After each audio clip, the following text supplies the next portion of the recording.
bienvenidos y bienvenidas a un episodio más. Me alegra muchísimo que estés aquí. Conecta Podcast es un espacio donde hablamos de educación emocional para entender lo que sentimos y aprender a relacionarnos mejor con las personas que nos rodean. Yo soy Alma, fundadora de Conecta tu Emoción. Quiero empezar con una frase que leí hace poco y que no he podido olvidar. Ahí te va. La frustración no es una señal de que algo está mal, es señal de que algo importa. Piénsalo un momento. Nos frustramos con lo que nos interesa, con lo que queremos lograr, con las personas que amamos, con los proyectos en los que creemos. La frustración en el fondo es una emoción profundamente humana y sin embargo, nadie nos enseñó qué hacer con ella. Nadie nos dijo cómo sostenerla, cómo transitarla, cómo evitar que se nos desborde o que lastime a quienes tenemos cerca. Hoy quiero hablarte de esto, de la frustración, de por qué se siente tan intensa, qué pasa en nuestro cerebro cuando llega, cómo afectan nuestras relaciones, qué podemos hacer para manejarla mejor y al final cómo acompañarla también con otras personas. Déjame contarte algo que me pasó hace poquito. Estaba trabajando con el episodio 4 de este proyecto, que realmente me importa y me gusta mucho. Llevaba mucho tiempo trabajando con los temas, lo que iba a decir para grabarlo, con energía, con intención, y al momento de grabarlo simplemente no salía. Me costó muchísimo trabajo, algo no estaba funcionando. Sentí algo que reconocí de inmediato, esa mezcla de tensión en el pecho, ganas de tirar todo y la vocecita que me dice, ¿para qué seguir intentando? ¿Qué fue lo que sentí? Frustración. Lo curioso es que en ese momento no pensé, ¡qué interesante emoción! Pensé, algo está muy mal conmigo. Y justo eso creo que nos pasa a muchos. Tratamos la frustración como un defecto de carácter, como una señal de debilidad o de inmadurez, y desde ahí la respuesta suele ser exigir calmarnos, distraernos o simplemente tragarnos lo que sentimos. Pero hay otra forma y empieza por entender realmente qué está pasando. La frustración no es un problema de actitud, es una respuesta del sistema nervioso. Daniel Siegel, psiquiatra y autor del libro El cerebro del niño, explica que cuando enfrentamos un obstáculo que activa una necesidad importante, el cerebro entra en estado de alerta. La amígdala, que funciona como el sistema de alarma del cerebro, se activa de inmediato, evalúa la situación como amenaza y prepara al cuerpo para responder. El corazón se acelera, los músculos se tensan, la respiración cambia. Y cuando esto ocurre, la parte racional y reflexiva de nuestra mente queda temporalmente fuera del juego. Siegel lo llama como perder el techo. Es como si la parte superior del cerebro, la corteza prefrontal, se desconectara momentáneamente. Sin ella reaccionamos antes de pensar, decimos cosas que no queríamos decir, tomamos decisiones que después lamentamos o simplemente nos bloqueamos sin saber por qué. Aquí viene algo que encuentro fascinante, que creo que cambia profundamente la manera en que nos vemos a nosotros mismos. Esta corteza prefrontal, encargada de regular emociones, tomar decisiones, medir consecuencias y manejar la frustración, no termina de madurar hasta los 25 años. Eso significa que durante toda nuestra infancia, adolescencia y buena parte de nuestra vida adulta temprana, estamos literalmente construyendo la capacidad de regularnos. No es flojera, no es inmadurez, es biología. Y la gran pregunta es, ¿alguien nos acompañó a desarrollar esta habilidad? Ross Greene, psicólogo clínico conocido por su enfoque en la resolución colaborativa de problemas, señala que la regulación emocional no se aprende en soledad, se aprende en relación. Alguien tuvo que estar calmado cuando nosotros no podíamos estarlo para que poco a poco pudiéramos internalizarlo. Si tuviste esto, ¡qué regalo! Si no lo tuviste, no estás condenada, pero sí tienes trabajo por hacer y ese trabajo empieza por ti. Hay otra cosa de la que pocas veces hablamos sobre la frustración, su impacto en las personas que nos rodean. Cuando no sabemos qué hacer con nuestra frustración, inevitablemente descargamos en algún lugar. Con nosotros mismos, con autocrítica, parálisis, agotamiento y otras veces en las personas más cercanas. Gottman, tras décadas investigando las relaciones humanas, identificó que uno de los patrones más dañinos en cualquier vínculo se llama desbordamiento emocional. Es el momento en que la frustración o cualquier emoción se acumula y supera nuestra capacidad de contenerla. Explota de formas que no tienen proporción con lo que detonó la situación. ¿Te ha pasado que te enojas desproporcionadamente por algo pequeño?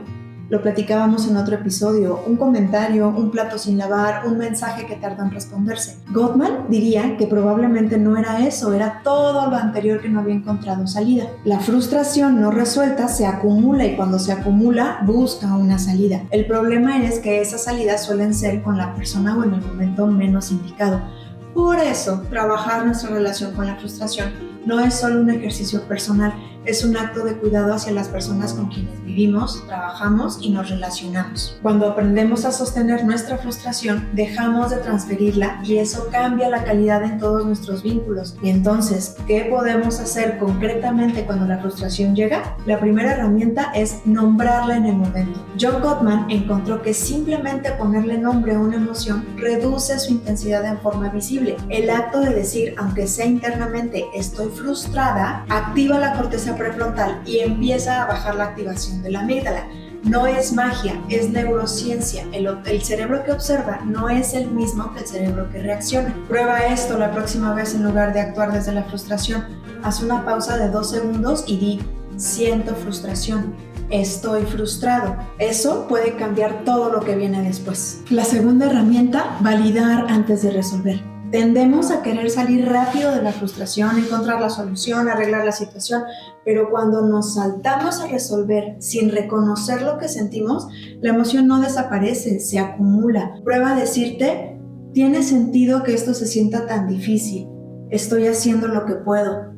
Y no es como resignación, es como un reconocimiento honesto. Y ese pequeño gesto de autocompasión activa el sistema de calma del cuerpo y te devuelve acceso a tu parte más racional. Esto aplica también para cuando acompañamos a alguien frustrado. Normalmente cuando alguien se acerca a nosotros, muchas veces buscamos cómo solucionarle, qué recomendarle, qué decirle, cómo pararle lo que siente. A veces solamente necesitan sentirse validados por alguien más y sentirse acompañados. La tercera herramienta, identificar el detonante real.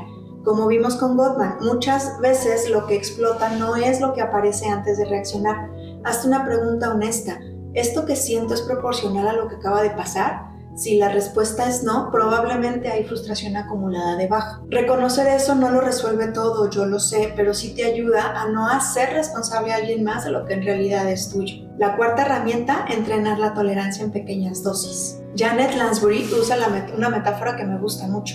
La tolerancia a la frustración es como un músculo, se fortalece con uso gradual, no con sobrecarga ni con evitación. Eso significa que puedes empezar a exponerte intencionalmente a pequeñas frustraciones y practicar sostenerlas en lugar de evitarlas o de explotar. Cada vez que lo haces, amplías tu capacidad de respuesta y con el tiempo, lo que antes te desbordaba empieza a sentirse manejable. Ya sé, puede ser que pienses cómo voy a necesitar exponerme a frustración. Lo que me ha servido para entrenar esta emoción es estar muy consciente de lo que estoy sintiendo y cuando siento frustración me hago las siguientes preguntas. ¿Qué siento? ¿Qué me frustró realmente? ¿Qué es lo que me importa de esta situación? ¿Hay otras opciones para resolverlo? Con esta pausa y estas preguntas estoy entrenando mi tolerancia.